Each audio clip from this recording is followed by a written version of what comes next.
ठीक है। तो आप एक बार क्या प्रश्न दोबारा दोहरा सकते हैं? हाँ, मेरा प्रश्न यही था कि मैं जब बताता उनको, आश्रम के लोगों को, कि हमारे ये जो गाय है वो दूध उनके बच्चे के लिए है। जी तो उन लोग क्या ये लॉजिक देते कि हम लोग बच्चे पूरा दूध नहीं निकालेंगे गाय से तो गाय बीमार पड़ जाएंगे। और एक लॉजिक देते कि बच्चे को उतना पूरा दूध पी नहीं सकते, उसको ज्यादा पिएंगे तो बीमार, बच्चे भी बीमार हो जाएगा, उसको लूज मोशन हो जाएगा। ये सब लॉजिक उन लोग यूज करते हैं और बोलते हैं। जी जी। तो गाय सिर्फ दूध तो बनाती नहीं है, दूध बनाने वाले बहुत सारे प्राणी हैं, स्तनधारी प्राणी ही दूध बनाते हैं। तो स्तनधारी प्राणियों की करीब 6,000 से ज्यादा प्रजातियां अपनी धरती पर, और उनके अरबों खरबों प्राणी हैं धरती पर। उन सभी में माएँ जब बच्चा पैदा करती हैं हाँ। तो अपने बच्चे के लिए दूध बनाती हैं। अब हाँ। गाय के अलावा किसी और प्राणी के बारे में, किसी और प्रजाति के बारे में हम कभी नहीं सुनते होंगे कि शेर अगर अपने बच्चे को ज्यादा दूध पिला देगी या तो उसका बच्चा मर जाएगा, तो ऐसा करो शेरनी को भी बांध दो उसमें रस्सी में, और उसके बच्चे को भी रस्सी में बांध दो, नहीं तो बेचारा बच्चा लूज मोशन हो जाएगा, मर जाएगा। ऐसा हम गाय के बारे में सुनते हैं। तो ऐसा क्यों है? तो इस बारे में हम पहले समझ हाँ। लेते हैं। तो पहली बात तो, हम्म। गाय भैंस इनको दूध के लिए हम हजारों सालों से रख रहे हैं। हजारों साल पहले हमने इनको राइट। अपनी कैप्टिविटी में रखा, और पहले तो हम्म। दूसरे कारणों से भी रखा। इसके बाद फिर हमने उनका दूध लेना शुरू किया। अब दूध लेने लगे तो फिर हमने हम्म। सोचा कि कैसे ये गाय ज्यादा दूध बनाए, हमें ज्यादा दूध मिल जाए।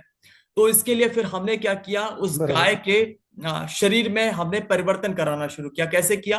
क्योंकि गाय पहले एक तरह का वन्य प्राणी था, फिर हमने उसको कैप्टिविटी में रखा, लेकिन फिर भी वो जो उसका प्राकृतिक क्षमता जो उसकी थी दूध बनाने की, वो उतना ही दूध बना रही थी। फिर हमने उसकी सेलेक्टिव ब्रीडिंग करानी शुरू की। मतलब हमने अलग अलग जगह की, मतलब हम्म। कोई अगर उसी स्पीशीज की कोई गाय अगर किसी ऐसी जगह पर थी जहां पर उसने ऐसा इवॉल्व किया था खुद को कि वो थोड़ा ज्यादा दूध बना रही थी, तो उसको लिया हमने और दूसरी गाय को लिया, उसको आपस में हमने जबरदस्ती हमने ब्रीड कराया, मतलब उनकी हमने सेलेक्टिव ब्रीडिंग कराई। तो ऐसी सेलेक्टिव ब्रीडिंग करा करा कर हमने गाय की बहुत सारी ब्रीड बनाई। जैसे हम सुनते हैं ना, आज भारत में देशी हम्म। नस्लें हैं, साहीवाल है, गिर है, हरियाणा है, ऐसी तमाम नस्लें हाँ हैं। हाँ हाँ, सब। लेकिन दुनिया हम्म। की सारी गायों का साइंटिफिक नेम एक ही है, वो है बॉस टॉरस। हम्म। और हम्म। भारतीय जो गायें हैं, जितनी नस्लें हैं, इन सबका एक उसकी उप प्रजाति है बॉस टॉरस की, जो इसको बोलते हैं बॉस टॉरस इंडिकस। तो ये भारतीय गायों हाँ। का साइंटिफिक नेम हम कह सकते हैं। हम्म। तो दुनिया की सारी गायों का साइंटिफिक नेम एक ही है, जबकि अगर हम बाघ को देखें, चीता को देखें, शेर को देखें, हम्म। उन सबके साइंटिफिक नेम अलग है। क्यों? वो अलग अलग प्रजातियां हैं, लेकिन गाय हम्म। की प्रजाति पूरी दुनिया में एक ही है। और जो हमें हम्म। अलग अलग तरह की गायें दिखती हैं, अलग अलग मात्रा में जिनके बॉडी में दूध बनता है, अलग अलग कद हम्म। काठी है, अलग अलग तरह की हम्म। क्षमता है, ये अलग हम्म। अलग तरह की ब्रीड है। तो जो हम्म। प्रजातियां हैं, स्पीशीज हैं, ये प्रकृति में हम्म। नेचुरली पाई जाती हैं। हम्म। लेकिन जो ब्रीड है, ये प्रकृति में हम्म। अपने आप नहीं पाई जाती है। इसको हम हम्म। इंसान बनाते हैं। हम क्या करते हम्म। हैं कि हम उनकी जो प्राकृतिक चयन की क्रिया है उन प्राणियों की, उसमें हस्तक्षेप हम्म। करके उनका कृत्रिम चयन कराते हैं, सेलेक्टिव ब्रीडिंग हम्म। कराते हैं, और हम ऐसी ब्रीड राइट। बनाते हैं। तो भारत राइट। में ब्रीड बनाने के बारे में, अगर ये तमाम इसके बारे में पूरा विज्ञान भी है जो डेयरी वालों को पढ़ाया भी जाता है। दो तरीके से हमने इसको बोलते हैं, हिंदी में बोलते हैं इसको गौ संवर्धन, हम्म। उनकी ब्रीड बनाने को। हम्म। तो ये जो ब्रीडिंग का काम है, ये दो तरीके से किया गया। एक किया गया कि ज्यादा दूध का उत्पादन बढ़ाया जा सके गायों में, भैंसों में। और हाँ। दूसरा किया गया कि उनको, चूंकि पहले लोग बैल के रूप में या फिर बोझा ढोने के लिए इस्तेमाल करते थे, तो कैसे हम हम्म। उनको उस काम में प्रयोग कर पाए कि वो ज्यादा बोझा ढोने में काम आ पाए। तो इस दो तरीके हम्म। से ब्रीड बनाई गई। तो कुछ ब्रीड्स ऐसी हम्म। हैं जो ज्यादा दूध बनाती हैं, कुछ ब्रीड ऐसी हैं जिनको इन दूसरे काम में इस्तेमाल किया जाता है। अब हम्म। ऐसे करके हमने क्या किया कि उनका दूध का उत्पादन बढ़वाया उनकी बॉडी में। इसके बाद उनका हम्म। आहार हमने बदला, वो चूंकि घासें खाने वाले जानवर थे, फिर हमने उनको हम्म। अलग अलग चीजें, हमने उनको अनाज भी खिलाना शुरू कर दिया, और भी कई सारी हम्म। चीजें हमने उनके डाइट में शामिल की, ताकि ज्यादा दूध कैसे बनेगा? अगर वो खाली घास ही खाएंगी तो जो पहले प्राकृतिक क्षमता थी उतना ही दूध बना पाएंगी। तो अब अगर उनको हम उनकी फीड में हम ऐसी चीजें दे दें कि उनका दूध का उत्पादन उस कारण से भी बढ़ जाए, तो वो चीजें भी हम्म। हमने की। इसके बाद फिर हम क्या कर रहे हैं, पिछले कई दशकों से, या कहेंगे लगभग 100 सालों से, हम उनकी सेलेक्टिव ब्रीडिंग, सॉरी, उनके जीन में परिवर्तन भी करा रहे हैं। हमने जेनेटिक मैनिपुलेशन भी किया, और फिर ऐसी हम्म। जेनेटिकली मॉडिफाइड गायों के साथ भी बाकियों को क्रॉस कराया। हम्म। तो ये सब कुछ हमने किया, ये भी दूध बढ़ाने के लिए। जैसे आज साहीवाल की बात होती है, गिर की बात होती है, लोग कहते हैं हम्म। कि हमारे पास साहीवाल है, तो उनसे पूछिए कितनी शुद्ध है। वो कहेंगे हमारी साहिवाल तो 70% शुद्ध है। कुछ लोग बताएंगे हमारी साहिवाल 80% शुद्ध है। तो सौ हम्म प्रतिशत शुद्ध साहिवाल तो मिलती ही नहीं है, बहुत कम, ना के हम्म बराबर बची है। तो ये भी हम्म हमने क्या किया कि हमने जो ये होल्स्टाइन फ्रीजियन गाय थी हाइब्रिड, उनके साथ हमने हम्म इनको भी अपनी देशी नस्लों को भी क्रॉस कराया हुआ है और दूध का उत्पादन हम्म बढ़ाने के लिए। तो हमने क्या हम्म किया, आज गायों की प्राकृतिक क्षमता से दूध का उत्पादन एक तो ज्यादा बढ़ा दिया, और अब क्या कर रहे हैं, गाय का बच्चा जब पैदा होता है तो पैदा होते ही उसके बच्चे को रस्सी में बांध देते हैं। अब बच्चा रस्सी में बंधा हुआ है, उसको दिन में खोलते हैं, दिन में 2 बार सिर्फ, हम्म 2 बार जरा सा दूध पीने को देते हैं, फिर उसको खींच के किनारे कर देते हैं। अगर वही हम्म बच्चा स्वतंत्र रहेगा तो एक हम्म बच्चा सिर्फ अपनी माँ का दूध सुबह शाम नहीं पीता है, वो दिन में थोड़ी हम्म थोड़ी देर पर, 1-1 घंटे पर, 1.5-1.5 घंटे पर थोड़ा थोड़ा दूध पीता है, उसको पचाता रहता है, उसके शरीर में वृद्धि हम्म हुआ करती है। लेकिन अब हम्म गाय भैंस के बच्चों को दिन में सिर्फ 2 बार खोलेंगे, वो भी जरा सा दूध पीते खींच के किनारे कर देंगे।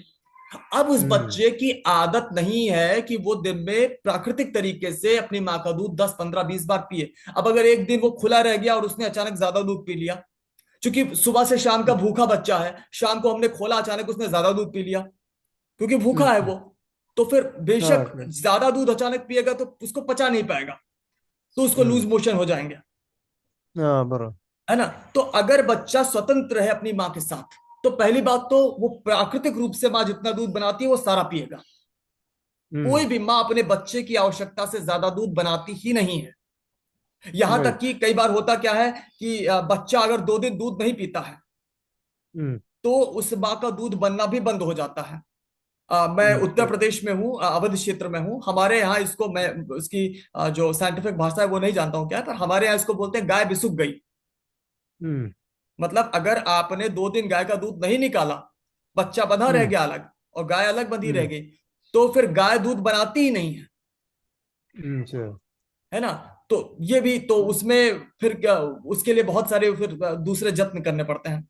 तो ये ऐसा हम्म इसलिए होता है क्योंकि बॉडी, एक दिन बच्चा जितना दूध पीता है अगले दिन बॉडी उतना ही दूध बनाती है, क्योंकि बॉडी को बराबर पता है कि बच्चे की उतनी नीड है तो हमें उतनी बनानी है। वो कोई हम्म मशीन तो है नहीं कि वो जबरदस्ती खूब सारा बना के फैक्ट्री में स्टोर करके रखेगी और बच्चा जितना मन हम्म होगा पीता रहेगा, बाकी स्टोर रहेगा। वो तो रोज अलग अलग मात्रा में बनता है। तो पहली बात तो इसमें जो लोग बताते हैं, पहली बात तो हम उसको बांध के रखते हैं, तो वो अपनी हम्म माँ का पूरा दूध पी नहीं पाता, जितना उसकी आवश्यकता है उतना भी नहीं पी पाता।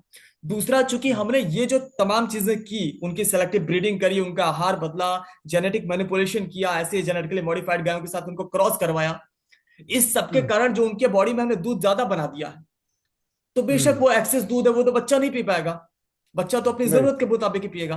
अब लोग कहेंगे राइट तो फिर ज्यादा दूध बन रहा है तो निकाल क्यों ना ले, उसमें क्या क्रूरता है। तो देखिए, क्रूरता हाँ वहीं से शुरू हो गई है जहां से हमने उसकी सेलेक्टिव ब्रीडिंग करी है, क्योंकि राइट ये राइट कोई मशीन तो है नहीं कि हमने उसके डिजाइन में बदलाव कर दिया है, अब रॉ मटेरियल बढ़ा दिया है हमने, ऐसी युक्तियां कर दी हैं तो ज्यादा दूध बनाए, क्यों, मशीन तो है नहीं।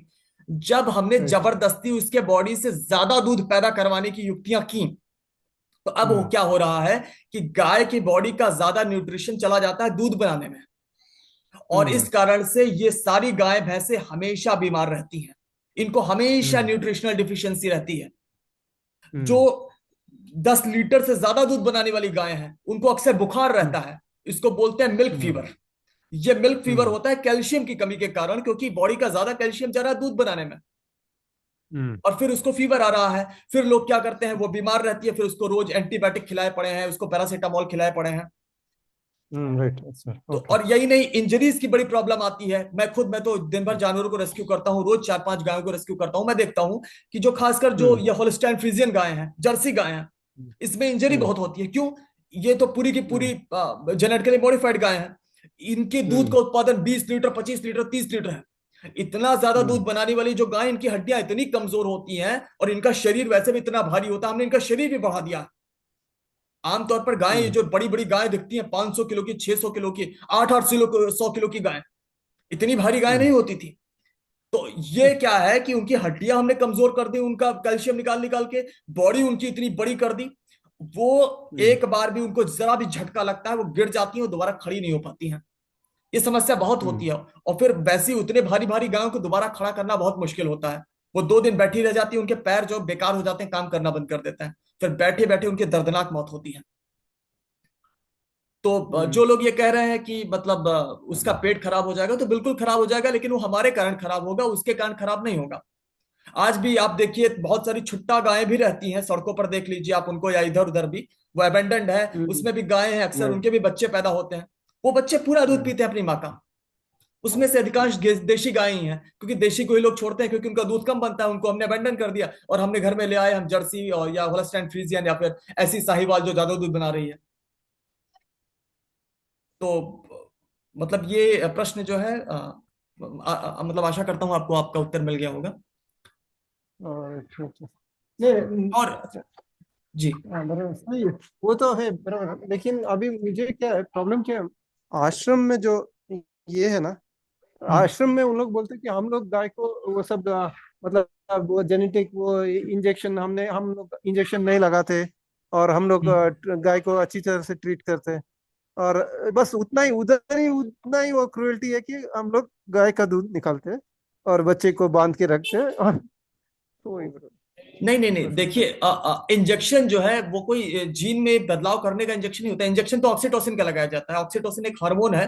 अब वो भी क्यों बाहर के हाँ लोग क्यों लगाते हैं, क्योंकि थोड़ा थोड़ा दूध छाती में उतरता है गाय के और बच्चा थोड़ा थोड़ा दूध पीता है। लेकिन अब जो लोग हाँ बिजनेस के लिए रखते हैं या दूध निकालने के लिए रखते हैं गाय भैंस, वो तो सुबह शाम को दूध निकालते हैं। अब 2 बार में ही सारा हाँ दूध छाती में कैसे उतर आएगा?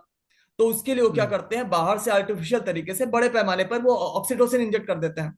अब ठीक है, हम्म ऑक्सीटोसिन का प्रयोग नहीं हो रहा है, पर फिर भी जो गाय भैंसे वहां पर रखी गई हैं, गाय वहां पर हैं, अगर वो बच्चे की आवश्यकता से ज्यादा दूध बना रही हैं, मतलब वो हमेशा बीमार रह रही हैं, मतलब उनको बहुत सारी तकलीफें रह रही हैं। और अगर वो बच्चे की आवश्यकता के बराबर दूध निकाल रही हैं, तो हम बच्चे को तो भूखा मार ही रहे हैं, और बच्चा तो वैसे भी भूखा मरता है, क्योंकि उसको दिन में 2 बार ही खोलते हैं। आप वहां पर आश्रम में उनसे पूछिए कितनी बार खोलते हैं। जिस बच्चे को दिन में 10 बार, 15 बार, 20 बार दूध पीना चाहिए, उसको हम दिन में 2 बार खोल रहे हैं। बहुत दयालु, अगर कुछ लोग, मुझे 1000 में एक आदमी ऐसे भी मिल जाते हैं जो दिन में 3 बार खोल देते हैं, वो भी शुरुआत के 1 महीने में, कि दिन में हम 3 बार खोलेंगे, मेरा बच्चा थोड़ा ज्यादा दूध पी लेगा, बछड़ा जो है।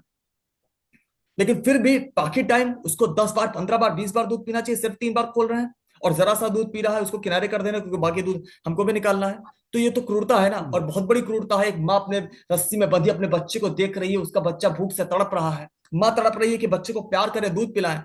बच्चा अपनी माँ की तरफ देख रहा है, मन ही मन रो रहा है। हम एक माँ की ममता का शोषण कर रहे हैं, मातृत्व का शोषण कर रहे हैं। इससे बड़ा क्या पाप होगा दुनिया में? और वो चीज वही अगर हम बात। और एक धर्म स्थान पर कर रहे हैं, ये तो बिल्कुल भी गलत है। क्योंकि धर्म स्थान से तो लोग सीख लेकर जाते हैं। ये भी एक कहावत है कि अगर कोई एक अपराध इंसान करता है और वो हम्म अपराध कोई और कॉपी नहीं करता है, तो वो अपराध छोटा है। लेकिन अगर कोई व्यक्ति ऐसा अपराध करता है जो हजारों लोगों को अपराध करने के लिए प्रेरित कर रहा है, तो वो इस तरीके का अपराध होता है जिसके लिए कोई क्षमा नहीं है। तो यहां पर अगर मंदिर में गलत काम हो रहा है और उससे मोटिवेट होकर लोग गलत काम घरों में कर रहे हैं, तो ये तो बहुत बड़ा हम्म पाप है। इसके लिए तो हमारे हम्म शास्त्रों में भी बताया गया, कोई इसके लिए माफी नहीं है। हम्म राइट ओके। ठीक है, कोई बात नहीं, चलो। ओके। जी जी, धन्यवाद। अगला प्रश्न। धन्यवाद बहुत। हाँ बहुत अच्छी तरह से आपने समझाया, बहुत अच्छी तरह। मुझे अभी थोड़ा लॉजिक थोड़ा स्ट्रांग हो गया मेरा, मतलब मैं। जी जी, धन्यवाद। अभी अमन जी, आप अपना प्रश्न प्लीज पूछें।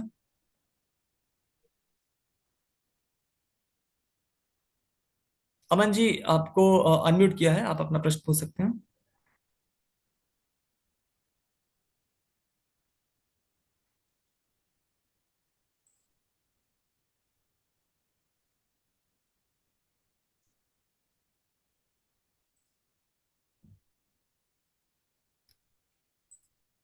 अमन जी, आपको अनम्यूट किया है, आप पूछ सकते हैं अपना प्रश्न।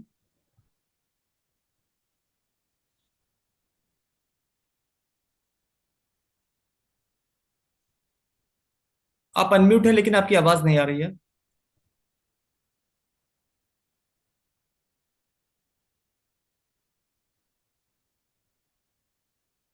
अभिषेक जी, एक मिनट। एक जी। Little not very direct related question but little bit connected to this. हाँ। जैसे उन लोग जो पूजा करते हैं यहाँ आश्रम में, अभी नवरात्रि के टाइम पे बहुत सारे पूजा होते रहते हैं, तो उन जी। लोग बोलते हैं हमारे वैदिक पूजा नहीं हो सकती यदि घी नहीं होगी, तो घी का अल्टरनेटिव कुछ हम लोग बताना चाहिए उनको। है, घी बिल्कुल है। घी घी। जब भगवान को अरे, घी की जगह पर तिल का प्रयोग किया जा सकता है। हमारे यहाँ पर तो ये भी बताया गया है कि अगर आप किसी चीज को फिजिकली आप अर्पण ना करें, उसको सिर्फ मन में मान ले, तो 10 गुना ज्यादा फल मिलता है।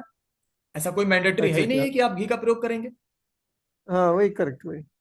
यहाँ तक कि भगवान शिव का अभिषेक करने के लिए बहुत सारे मंदिरों में दूध के बजाय खाली पानी में तिल डालकर अभिषेक किया जाता है।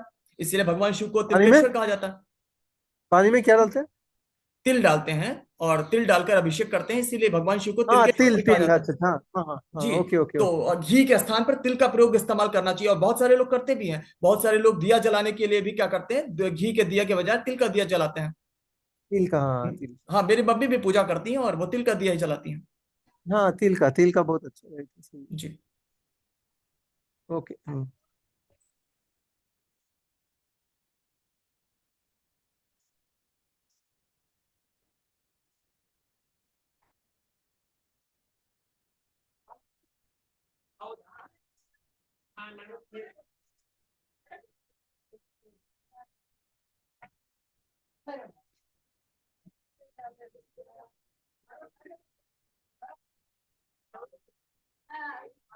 हेलो। एक्चुअली आपका म्यूट है अभिषेक जी। एक्चुअली मेरे को बस ऐड करना था। हाँ जिन्होंने आश्रम के बारे में क्वेश्चन पूछा था, तो मैं भी वीगन हूँ, तो मैं बस उसी के ऊपर थोड़ा सा ऐड करना चाह रही थी। जी। क्योंकि इनके पास जो भी सवाल आता है, और मैं भी चाहती हूँ कि ये जो भी इनसे सवाल कर रहे हैं गाय के बारे में, तो ये भी अच्छे से उनको समझा सकें इसी बारे में, जैसे आपने अभी बहुत अच्छे से समझाया। और आप ये रिकॉर्ड कर रहे हैं ना, क्योंकि मैं ये आप जिस तरीके से बोल रहे हैं वो बहुत अच्छा है। बाकी मेरे से कोई पूछता है तो मैं भी इसी तरीके से समझाती हूँ। मैं एक कंपैरिजन ड्रॉ करती हूँ कि अब बस सिंपल सी बात है कि हर एक जानवर का बच्चा उसी की माँ का दूध पीता है। जैसे हाथी का बच्चा हाथी का पिएगा, घोड़े का बच्चा घोड़े का पिएगा। मतलब मैं बहुत ही ऐसे सिंपली बस बता देती हूँ कि मतलब आप बस सोचिए जरा। तो हम गाय का क्यों पिए? शेर का बच्चा शेर का पीता है, चूहे का पीता है। कैल्शियम, प्रोटीन ऑब्वियसली हर एक दूध में होता है। चूहे के दूध में इनफैक्ट ज्यादा प्रोटीन होता है, क्योंकि वो उस तरीके से मतलब उतनी तेजी से बढ़ता है चूहा। छोटे से ऐसे 1 महीने में बहुत जल्दी बढ़ जाता है। तो वो उस तरीके से मतलब डिजाइंड है दूध। हमारी माँ का दूध हमने पिया, गाय के माँ का दूध गाय के बच्चे के लिए, और वो इतना बड़ा जो होता है बच्चा हमारे से 2-3 गुना या ज्यादा, तो वो उसके लिए बना है दूध। और फिर एक और चीज, जो दूध का नेचर है, वो नेचर ये है कि हर एक बच्चा अपनी माँ के ब्रेस्ट से मुंह लगा के पीता है। दुनिया में कोई भी ऐसा जीव नहीं है, मतलब हर एक जीव अपनी माँ के जहां से दूध आ रहा है वहां पे मुंह लगा के पिएगा। सब लोग ऐसे पीते हैं, मतलब सारे बच्चे ऐसे पीते हैं। तो हम, अगर हमें भी पीना होता ना, हम डायरेक्टली वहीं से पी रहे होते। अगर मेरे को भी पीना होता, मैं सामने गाय को देखती और मैं भी वहीं से मुंह लगा के पी रही होती, या अपनी माँ का जैसे पिया है हमने।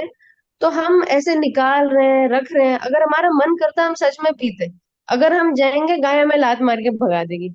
और गाय भी उतना ही अपने बच्चे को पीने देती है। जैसे अगर आपने कुत्तों को भी देखा होगा, कुत्तों को कॉमनली देखते हैं हम, क्योंकि हमारे देश में है काफी सारे स्ट्रे डॉग्स। गायें तो दिखती नहीं है हमने। जो भी है, कुत्ते का एग्जाम्पल मैं इसलिए दे रही हूँ क्योंकि जब कुत्ते का भी वे भी ऐसे मुंह लगाता है अपनी गाय, मतलब सॉरी अपने माँ के ब्रेस्ट से, तो वो उतना पीने देती है। फिर वो थोड़ा, क्योंकि खुले होते हैं मतलब वो अगर स्ट्रे डॉग्स, तो फिर वो साइड हो जाती है, वो नहीं पीने देती। वैसे ही गाय भी अगर खुली होगी नेचर में, हम वो उतना ही पिएगा। और उतना ही एक कोई भी माँ का, चाहे हाथी हो, चाहे घोड़ा हो, चाहे आदमी हो, चाहे गाय हो, मतलब औरत हो, तो उसका बच्चा जितना ज्यादा पिएगा उतना ज्यादा दूध बनेगा उसके शरीर से। तो जिन्होंने आश्रम वाला सवाल पूछा था, तो बस सिंपल सी बात है कि जैसे मेरी मम्मा ने मेरे को बताया था कि शायद मैंने 3 साल तक मतलब उनका दूध पिया है, और मेरे भाई ने ऐसे कम पिया था, ऐसे कुछ बात हो रही थी। तो उनका शरीर उतना ही बनाएगा जितना ज्यादा बच्चा पिएगा। तो अगर वो बच्चा ज्यादा पिएगा तो ज्यादा टाइम तक बनेगा। हम जब अपना हाथ घुसाते हैं वहां पे और गाय के शरीर से हम दूध निकालते हैं तो फोर्स और कर रहे हैं हम, दूध उसका शरीर मतलब दूध और बनेगा फिर उसके शरीर से। तो हमारा कोई हक ही नहीं है। और हमें, अगर हमें पीना होता हम पी रहे होते हैं डायरेक्टली। और फिर गाय का ही क्यों, हाथी का हम कुछ भी कर सकते हैं, जैसे हमने गाय को अभी कर रखा है ना, हम हाथी इनफैक्ट शेर के साथ भी कर सकते हैं। हम इतने गंदे लोग हैं और इतने ज्यादा हम कर सकते हैं, हमारा बस चले हम शेर को भी कैद करके उसका भी दूध निकाल सकते हैं। या किसी भी जानवर का, चूहे का भी निकाल सकते हैं, घोड़े का भी, गधे की भी न्यूज में आया था, लोग गधे का न्यूज पी रहे हैं, मतलब दूध पी रहे हैं, कैमल का, बहुत लोग कर रहे हैं। नहीं, लेकिन हाँ, शेर का तो इसलिए नहीं निकालेंगे क्योंकि वो कच्चा चबा जाएगा, गाय सीधी प्राणी है तो निकाल ले। मैं वैसे कह रही हूँ हमारे बस की है। हम अगर दिमाग लगाए हम गलत बहुत कर सकते हैं, लेकिन क्यों करना है, नहीं, मतलब बिल्कुल सही कहा। बस। और आपने एक और चीज जो कहा ना, कुत्ते वाला, कि वो हम्म। खुद हट जाती है। तो हट इसलिए हाँ। जाती है क्योंकि क्या है ना, कि बच्चे की जितनी आवश्यकता है अक्सर प्रकृति में माएं उतना दूध बना भी नहीं पाती हैं। बच्चे की भूख ज्यादा होती है उसके शरीर में, क्योंकि माँ को अपना खाना ढूंढना पड़ता है, वो इतनी आसानी हम्म। से नहीं मिल जाता है जैसे हम इंसानों को मिल जाता है।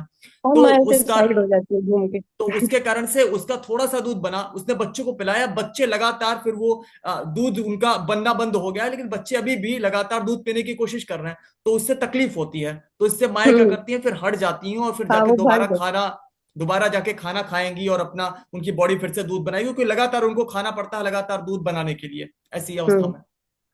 और ये जी गाय तो बंधी हुई रहती है, तो उसको तो फ्रीडम ही नहीं है इधर उधर जाने की, और हम तो हर एक चीज छीन रहे हैं उससे। बिल्कुल। तो आ, आप बहुत ही सिंपल टर्म्स में ये समझें, मतलब दूध का, ऐसे गाय हमारे सामने होती बहुत ही सिंपल है। और क्रूरता के बारे में जैसे अभिषेक जी ने बताया बहुत अच्छे से, तो बस। आ, तो आई यज्ञा थिंक जी होपफुली अभी, आप बिल्कुल अभी हाँ हम दूसरे आंसर कर प्रश्न की ओर पाएंगे बढ़ते हैं ना, जो चूंकि समय हो गया है। यस। तो अगला पक्का प्रश्न पक्का। नेहा जी, आप प्लीज, आपको अनम्यूट किया है। एक मिनट। हाँ नेहा जी, अभी आप अपना प्रश्न पूछे प्लीज। हाँ जी, नमस्ते अभिषेक जी। नमस्ते। तो अभिषेक जी, मैं एक बात पूछना चाहती थी। जैसे हमको ये बात समझ आती है, हम दूसरों को समझाते हैं, तो कई बार लोग समझ नहीं पाते हैं, वो सुन लेते हैं बट उनको लगता है कि नहीं, ये तो सदियों से चलता आ रहा है, और वो नहीं समझ पाते हैं, नहीं फॉलो कर पाते हैं। और कई बार हमारे बड़े क्लोज फैमिली मेंबर्स होते हैं वो। तो क्या आपकी जर्नी में आपको कभी ऐसा आया कि आपके क्लोज वंस जो हैं इस बात को समझ नहीं पा रहे हैं और आप उनको अच्छे से समझा नहीं पा रहे हो, तो आपने वो कैसे टैकल किया या कैसे उस चीज को हैंडल किया? देखिए, मैंने अपने क्लोज लोगों को कभी समझाया ही नहीं है। वो मेरी बातें सुनते रहते हैं, मैं वीडियोस बनाता हूँ वो देख लेते हैं, या फिर मैं और लोगों को समझा रहा हूँ, या फिर मेरा अपना जो पूरा जीवन शैली है उसको देखते हैं। तो उससे जो प्रभाव पड़ता है, मैं चाहता हूँ वो उसी से समझे। मैं क्लोज लोगों के साथ, चूंकि हम उन्हीं के बीच में रहते आए हैं, तो हम उनके लिए तो वही छोटे से बच्चे हैं जो अभी छोटे से होकर बड़े हुए हैं उनके सामने। तो फिर अक्सर फिर लोग हमारी बात नहीं सुनना चाहते हैं, या फिर उनको लगता है कि बड़े तो हम हैं और ये तो भाई छोटे हैं, तो फिर किसी की बात क्यों माना जाए। तो क्लोज लोगों को बहुत ज्यादा समझाना भी नहीं चाहिए, वो खुद समझेंगे। बाकी हमें अपनी एनर्जी जो है ऐसे लोगों पर खर्च करनी चाहिए जो हमारी बात सुनने के लिए तैयार हो, और पहले से कोई ऐसा है ना पूर्वाग्रह या फिर ऐसी कोई परिस्थिति उनके सामने नहीं है कि वो हमें ना सुनना चाहे। पिछले ये बार बिल्कुल भी सही ऐसा बोला प्रश्न। आपने कि घर वाले जो सबसे क्लोज मेंबर्स होते हैं वो बात नहीं समझ पाते हैं, बट फिर भी हम कहीं ना कहीं वो चीज पकड़ के रखते हैं। जैसे अभी लेटली मैं अपने परिवार में गई, मैंने उन्हें समझाया, उनको समझ आया, बट फिर भी मुझे लगता है शायद मेरी बोलने में कमी थी या मैं अच्छे से नहीं समझा पाई। नहीं, देखिए उसमें बहुत सारी कंडीशंस काम करती हैं समझने में, तो हमारा बोलना भी काम करता है, उनका समझना भी काम करता है, सोसाइटी भी काम करती है, सब कुछ काम करता है। तो बिल्कुल हमें अपने आप में इम्प्रूवमेंट करना चाहिए कि हमारे बताने का जो तरीका है वो बेहतर हो, धीरे धीरे करके वो हम खुद को इम्प्रूव कर सकते हैं। बाकी हम 100% एक्सपेक्ट नहीं कर सकते हैं ना कि कोई हमारी बात से समझ ही जाएगा। हम थोड़ा धीरज भी रखें, क्योंकि हो सकता है लोगों को समझने में समय लगे। कई बार लोग, जैसे मैं बीटेक कर रहा था तो मेरा एक दोस्त था, वो सुबह शाम मतलब उसके घर में चिकन बनता था। और वो मतलब घोर मीट ईटर था, और फिर अक्सर जो है वो मॉक किया करता था मतलब वीगनिज्म के बारे में। और लेकिन अब चूंकि हम लोग साथ ही में रहते थे एक ही क्लास में, और अक्सर मैं दूसरों को समझाता था तो मेरी बातें भी सुनता था। तो जब तक मतलब मेरा ग्रेजुएशन चला तब तक तो हम लोग साथ ही में, तब तक वो लगातार वो अपनी जीवन शैली पर अड़ा रहा। लेकिन फिर एक साल बाद उसने मेरे को कॉल किया कि अभिषेक भाई मैं वीगन बन गया हूँ। मैंने कहा क्यों? तो उसने बताया कि उसके कुत्ते को कुछ उसने देखा, ऐसा कुछ महसूस किया कुत्ते को देखकर। तो वो सारी बातें उसने मेरी पहले से सुनी रखी थी जो मैं दूसरों को समझाता था।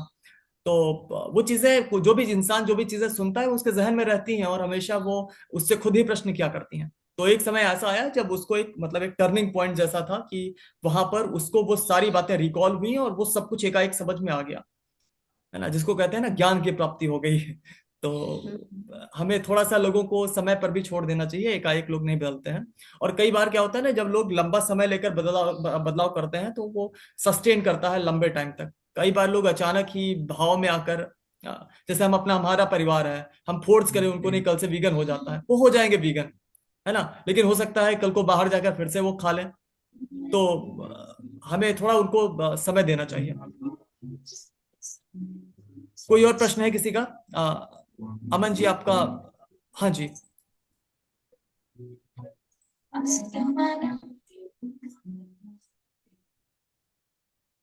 अमन जी आप अनम्यूट हैं अभी।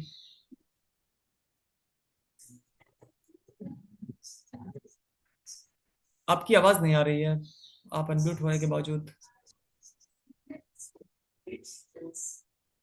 कुछ और क्वेश्चन है शिवेंद्र के, सर बीमार होने पर तो टैबलेट्स जो लेते हैं वो भी एनिमल क्रूरल्टी से भी होती हैं, तो क्या टैबलेट भी ना लें? बिल्कुल, बहुत सारी दवाएं हैं, बहुत सारे मल्टीविटामिन ऐसे हैं, और कई सारी चीजें हैं जो पशुओं से लिए जाने वाली चीजों से ली जा रही हैं। तो इसको लेना यही नहीं, नहीं लेना है, ये मैं आपके ऊपर छोड़ता हूँ। मतलब आप अगर लेते हैं तो भी आप वीगन है, नहीं लेते हैं तो भी वीगन है, क्योंकि ये आपके जिंदगी का सवाल है। तो अपनी जिंदगी बचाने के लिए अगर कुछ ऐसा आप कर दे रहे हैं तो मैं नहीं मानता कि इसको जो है नॉन वीगन कहा जाना चाहिए। ये मैं समझता हूं कि ये आपका पर्सनल चॉइस होना चाहिए कि आप उसको लेना चाहते हैं या रिफ्यूज करना चाहते हैं, और दोनों चीजें जो है वो मतलब ठीक है। इस पर कोई ऐसा जर्नलाइज क्वेश्चन मतलब आंसर देना उचित नहीं होगा। अमन जी आप अनम्यूट हैं, आप अगर कोई प्रश्न पूछना चाहें, आपकी आवाज नहीं आ रही काफी टाइम से। आप प्लीज अपना जो भी क्वेश्चन है प्लीज आप चैट पे चाहे लिख दें। तब तक अगर किसी और का कोई प्रश्न है तो पूछें, क्योंकि समय हमारा ऑलरेडी हो चुका है। एक दो प्रश्न और आ जाए फिर हम समापन की ओर बढ़ते हैं। हाँ प्रिया जी, मैंने आपको अनम्यूट किया है जी। हाँ, good evening sir. Sir user ID में जो है ना, उनको कुछ सवाल है, उनको अनम्यूट थोड़ा कीजिए तो उन्होंने पूछेंगे। सर राहुल जी है तो। यूजर आईडी में मैं समझा नहीं। यूजर मतलब जो यूजर नेम पर है ना, उनको थोड़ा अनम्यूट कीजिए तो उन्होंने पूछेंगे क्वेश्चन। राहुल जी है, वो काठमांडू से है, तो उन्होंने अ, सवाल पूछेंगे। एक मिनट में देखता हूँ। राहुल जी आप प्लीज हैंड रेस कर लीजिए अपना। उनको शायद हैंड रेस ने बोला तो कर, यूजर नेम पर। हाँ। अच्छा अच्छा ठीक है, अनम्यूट है आप, राहुल जी आप प्रश्न पूछ सकते हैं। हेलो, आवाज सुन रहे हैं सर? हाँ जी आवाज आ रही है आपके। अ, नमस्ते, मैं काठमांडू से हूँ। जी जी नमस्ते। मैं एक आयुर्वेद स्टूडेंट हूँ, और यहाँ मतलब काठमांडू में लोग कोई भी फेस्टिवल में ये मांस फंक्शन चलता रहता है। जी। और जहाँ मैं हॉस्टल रह रहा हूँ, यहाँ मतलब 100% नॉन वेगन्स ही है ना। हम्म स्पेशली मैं कुछ भी पार्टी में नहीं जाता, और जो भी हम्म पार्टी होते हैं, और मैं कहता हूँ कि वेगन्स मतलब एटलीस्ट मतलब मांस नहीं होना चाहिए, तो मतलब हम्म, कुछ तो सेव हो रहा ही ना, है ना। बिल्कुल। और मतलब यदि नहीं कहेंगे वो तो डायरेक्ट मांस ही करेंगे, है ना। थोड़ा हम्म, एडजस्ट हो जाऊंगा तो मतलब एटलीस्ट ये जानवर किल नहीं होंगे। बिल्कुल। हम्म। तो अब ये स्लोली यहाँ मतलब ऐसा नहीं है कि मतलब यहाँ वेगन्स मतलब एग्जिस्ट ही नहीं करता है काठमांडू हम्म जैसे ठाव में। और हम्म वहाँ हम्म मतलब कोई बर्थडे है ना, मतलब मुझे लोग चाहते हैं और चॉकलेट देने आते हैं, है ना। हम्म यहाँ तो बर्थडे में डायरेक्ट पशु का ही मार देते हैं, है ना, हम्म। बर्थडे का। लेकिन मतलब कोई है जो मतलब अब चॉकलेट बांटता है ना, तो अब उसका भी मतलब देता है तो मतलब ना ले क्या। अब नहीं लेंगे तो मतलब साइको समझेंगे, क्योंकि पता है मतलब जो कुछ स्ट्रेंज टाइप लगता है ना, स्पेशली जिम में जहाँ रहता हो वहां पर कैसे कैसे मतलब डील किया जाए। देखिए, हमें फर्क पड़ना चाहिए उस बहुत ही जो घनघोर क्रूरता हो रही है पशुओं के साथ, उससे, हम्म। है ना। अगर कोई हमें कोई ऐसी चीज दे रहा है जो क्रूरता का उत्पाद है और हम उसे लेने से मना कर दे रहे हैं, तो इससे हमें फर्क नहीं पड़ना चाहिए। और इसको हम लोग आपदा में अवसर वाला काम कर सकते हैं। जैसे मैं किसी के घर जाता हूँ, है ना। कोई अगर मुझको नहीं जानता है, मैं पहली बार उसके घर गया हूँ, जो नहीं जानता है कि मैं वीगन हूँ, तो मैं उसको पहले ही, वो मैं बैठता हूँ तो कहता मैं भी आ रहा हूँ, तो मैं समझ जाता हूँ वो चाय लेने जा रहा है ना, या फिर कुछ और लेने जा रहा है। तो मैं उसको बता देता हूँ, देखिए अगर आप चाय ला रहे हैं तो आप ब्लैक टी लाइएगा, दूध मैं इस्तेमाल नहीं करता। हम्म। तो, है ना, तो फिर वो फिर ब्लैक टी लेकर आता है, फिर लोग पूछते हैं, प्रश्न पूछते हैं कि आप हम्म। दूध का प्रयोग क्यों नहीं करते हैं। उसने हम्म। पूछा, मुझे मौका मिल गया। फिर मैं बैठ के उसको अच्छे से सारी बातें समझाता हूँ। हम्म। तो अगर आपसे कोई, आपको कोई चीज दे रहा है जो क्रूरता से मिल रही है, आप उसको रिफ्यूज कर दीजिए कि देखिए इसमें के ऊपर, पशुओं के ऊपर क्रूरता होती है, इसमें जो इंग्रेडिएंट पड़े हैं उसके कारण, इसलिए मैं इसको नहीं लूंगा, है ना। या फिर आप सीधे पहले बोल दीजिए कि देखिए मैं नहीं लूंगा इसको। तो वो पूछेगा शायद क्यों नहीं लेंगे आप, है ना। तो फिर आप कहिए कि 5 मिनट के लिए बैठो, फिर मैं समझाऊंगा क्यों नहीं लूंगा, है ना। फिर आप उसको मौका देकर, चूंकि उसने आपसे प्रश्न किया है क्यों नहीं आप ले रहे हैं, तो आप उसको बिल्कुल समझाइए सारी बातें कि आप क्यों नहीं ले रहे हैं। आप हम्म। बहुत ही भावनात्मक तरीके से उसको समझाइए हम्म। कि हमारा हाथ कट जाएगा तो हमें कितना बुरा लगेगा, और हम दूसरों को जबरदस्ती काट रहे हैं, क्या जरूरत है। मैं चॉकलेट नहीं खाऊंगा तो मैं मर जाऊंगा क्या। और खाने के लिए डार्क चॉकलेट खा लूं जो पूरी तरह से वीगन है, अगर खाना ही है तो, है ना। और नहीं खाऊंगा तो भी कोई दिक्कत नहीं है। तो ऐसा नहीं है नेपाल में जो है बिना क्या नाम है, वीगन रहते हुए नहीं जा सकता है। मैं खुद गया हूँ, मैं अक्सर घूमने जाता हूँ, आगे पोखरा के आगे, काठमांडू के आगे, है ना, मुस्तांग तक मैं गया हूँ, और मुझे तो हर जगह पर मुझे ऐसी चीजें मिली हैं जो वीगन टूरिस्ट रही हैं। टूरिस्ट एरिया में होता है, टूरिस्ट एरिया में होता है, क्योंकि विदेशी लोग आता है ना। हाँ। ये यूएसए, ये यूके में तो भेगन लोग ही रहते हैं। हम्म हाँ, हम्म तो वो हम्म उस जगह में मिलेगा आपका, काठमांडू में भी ठमेल में मिलेगा, हम्म। है ना। लेकिन यहाँ जो मतलब यहाँ नेवार कम्युनिटी रहता है ना, पहाड़ी लोग रहता हम्म। है, उन लोगों का ट्रेडिशन ही मतलब जानवर को मारने में टिका रहा नहीं, वो है तो ना, तो चूंकि मतलब। शुरू से पहाड़ों पर रहे हैं, वहां पर थोड़ा पहले से उगाने में, खाना उगाने में मुश्किलें रही हैं, तो वो हम्म। ज्यादा आश्रित हो गए जानवरों के ऊपर। लेकिन अब आजकल तो इधर से, भारत से भी बहुत ज्यादा खाद्यान्न जो है जाता है, बहुत सारी चीजें नेपाल में, और पहाड़ों तक जा रही हैं। तो आजकल तो मेरे ख्याल से सब चीजों की उपलब्धता है। नहीं, ऑप्शन बस। तो है, option option no matter, option तो है। लेकिन मतलब अभी भी चॉकलेट की बात करेंगे ना, तो मतलब ये सुपर मार्केट में वेगन चॉकलेट नहीं मिलता है, एक भी चॉकलेट नहीं मिलता है। तो ठीक है, फिर चॉकलेट का इस्तेमाल ना किया जाए, कुछ और खा लिया जाए, मैं तो क्या खाता जरूरत है। ही नहीं, मैं तो एक अपने आप डॉक्टर हूँ, मैं कुछ खाता ही नहीं। मुझे प्रॉब्लम मतलब इससे होता है, मतलब उसको मतलब कोई भी नहीं रहेगा जिंदगी में, मतलब लोनली हो जाएंगे कि जब यूनिक होता है ना, तो मतलब सोशलाइज नहीं हो पाता है। देखिए अभी क्या है ना कि जब बिल्कुल अभी वहां पर लोग वीगनिज्म के बारे में नहीं जानते हैं, बिल्कुल डिमांड नहीं है, तो शुरुआत में मुश्किलें हो रही हैं। लेकिन धीरे धीरे आप अपना प्रयास जारी रखिए। धीरे धीरे जब लोग मतलब ऐसी चीजों की डिमांड करना शुरू करेंगे जो क्रूरता मुक्त हो, तो वहां पर हम्म। धीरे धीरे वो चीजें आएंगी, है ना। और आजकल डार्क चॉकलेट जो है वो मतलब हर जगह पर उपलब्ध हो रहा है। भारत में तो लगभग हर छोटे छोटे दुकानों पर भी उपलब्ध हो रहा है। तो मेरे ख्याल से नेपाल में भी 5-10 साल में तो पहुंच ही जाएगा, आपके खासकर पहाड़ी इलाकों में। मेरे ख्याल से इधर तराई वाले नेपाल में तो हर जगह पर उपलब्ध है सब कुछ, हम्म। सारी चीजें। हम्म। बस ये है, आपके पहाड़ी इलाकों में नहीं होगी, तो पहुंच जाएगी, समय लगेगा थोड़ा सा और। लेकिन ये है और कि ये लोगों को फिलहाल बाकी चीजों का समझाने का प्रयास जारी रखिए जी। जैसे मतलब ये जानवर में क्रूरता होता है, ये प्रत्यक्ष ही दिखता है ना, फिर भी लोग हम्म। नहीं मानते। दूध प्रोडक्ट को तो क्या ही मानेंगे, ऐसा लगता है कि नहीं मान ठीक ही है रहे आप, धीरे धीरे, मतलब नहीं ये इन्वायरमेंट ही ऐसा है क्या।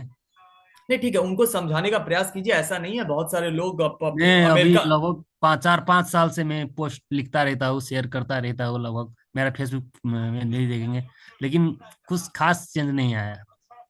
आएगा। अब देखिए, यूरोपियंस की आपने बात की, अमेरिकन की बात की, जो लोग आते हैं और यहाँ पर वीगन खाना, वो खाना थोड़ा, है ना, अच्छा समझते हैं और हम्म। उसकी मांग करते हैं। और वीगन्स की संख्या भी बहुत ज्यादा है, मतलब बढ़ती जा रही है, यूरोप में भी, अमेरिका में भी।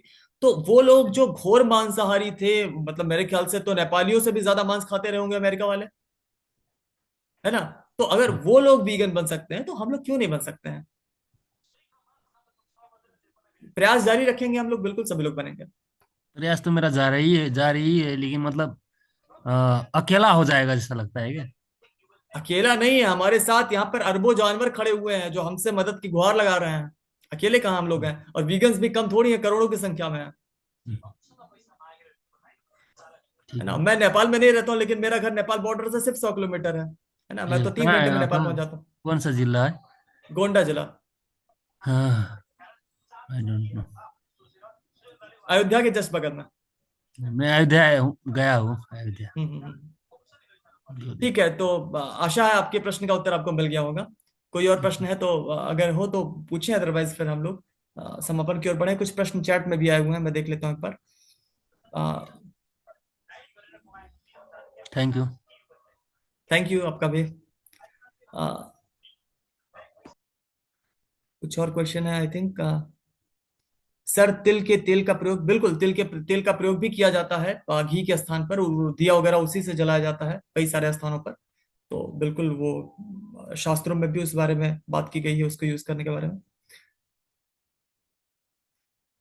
काठमांडू एनिमल सेव एक ग्रुप है आपके यहाँ पर भी काठमांडू में, वो काम करता है, उसमें भी बहुत सारे वीगन्स हैं जो वीगनिज्म को प्रमोट करते हैं।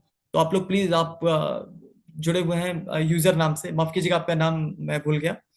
तो आप काठमांडू एनिमल सेव का पेज जो है फेसबुक पर, इंस्टाग्राम पर, वो फॉलो कर लीजिएगा, उनके साथ जुड़िएगा, वो लोग भी काठमांडू में ही हैं।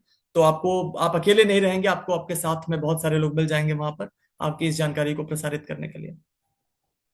और अभी तो नेपाल में नेपाल वीगन फेस्टिवल वगैरह भी ऑर्गेनाइज हुआ था, काठमांडू में, पोखरा में, और कई जगहों पर और भी उसके सेशन हुए थे। तो मतलब नेपाल में भी वीगन्स की संख्या बढ़ रही है। तो मेरे ख्याल से और कोई क्वेश्चन तो नहीं है अभी। तो फिलहाल हम लोग इस सत्र का समापन करते हैं, चूंकि समय भी काफी हो गया है। और अगले मंगलवार सर, को फिर से हम लोग। जी।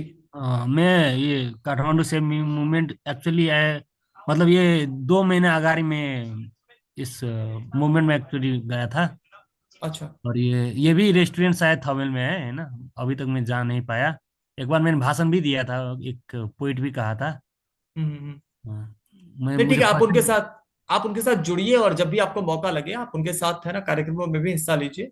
और खुद भी आप उनको कहिए कि भाई आइए, चलिए हम लोग कुछ करते हैं, आप अपनी जगह पर भी इनवाइट कीजिए। तो एक से भले दो और काफी लोग आपके साथ जुड़ जाएंगे, तो आपकी जो ये समस्या है कि भाई मैं अकेला हूँ, वो समस्या तो पूरी हो जाएगी ना। बहुत कम लोग हैं ना इसमें। नहीं, ठीक है, आप अभी आप कह रहे थे आप अकेले हैं, अभी आपको चार पांच और लोग मिल जा रहे हैं, तो ये कम तो नहीं है, अचानक आपकी संख्या 5 गुना देखा हो गई। मतलब अ, बहुत कमजोर ग्रुप है जैसा लगा। अरे नहीं, इन्होंने। कमजोर कोई नहीं है, एक एक आदमी मजबूत है। आप वीगन बन रहे हैं तो आप खुद मजबूत हैं, ऐसे थोड़ी है। ठीक है।